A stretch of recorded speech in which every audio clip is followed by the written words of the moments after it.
पौराणिक मान्यता के अनुसार प्राचीन काल में नेपाल क्षेत्र में पशुप्रेक्ष नाम के एक प्रतापी और धर्मपरायण राजा का शासन था।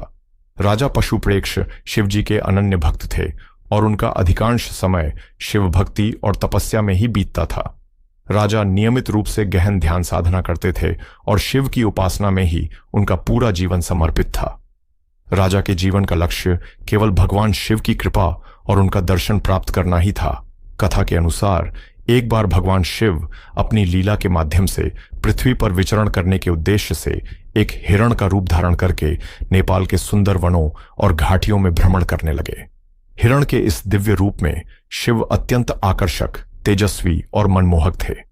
उनका शरीर स्वर्ण के समान चमकता हुआ, नेत्र अत्यंत सुंदर और कोमल थे।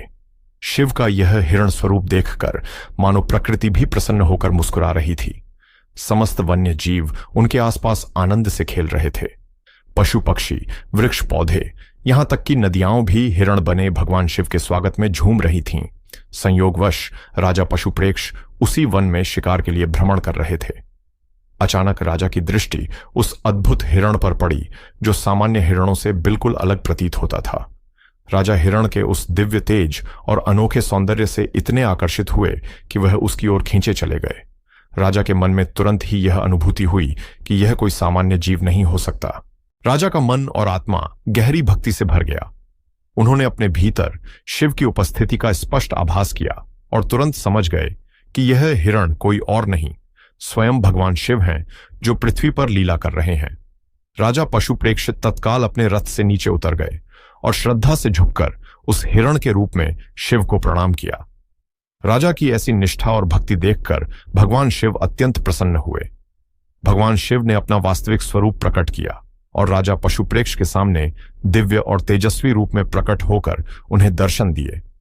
शिव के दर्शन प्राप्त करके राजा अत्यंत भाव विभोर हो गए और उनकी आंखों से अश्रुधारा बहने लगी। शिव ने राजा को वर मांगने का आदेश दिया। राजा पशुप्रेक्ष ने भगवान शिव से विनती करते हुए कहा कि प्रभु, कृपा करके आप इस दिव्य भूमि में सदा के लिए विराजमान हो जाइए।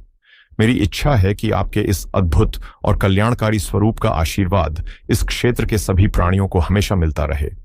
राजा ने शिव से यह भी कहा कि आप जिस हिरण स्वरूप में यहां प्रकट हुए, वही स्वरूप सदा के लिए इस क्षेत्र को पावन और पवित्र बनाता रहे। भगवान शिव राजा पशुप्रेक्ष की इस सरल और निश्चल भक्ति से अत्यंत प्रसन्न हुए और उन्होंने आशीर्वाद देते हुए कहा कि हे राजा, तुम्हारी इच्छा अवश्य पूरी होगी। मैं स्वयं इस पावन भूमि पर सदा के लिए शिवलिंग के रूप में विराजमान हो जाऊंगा।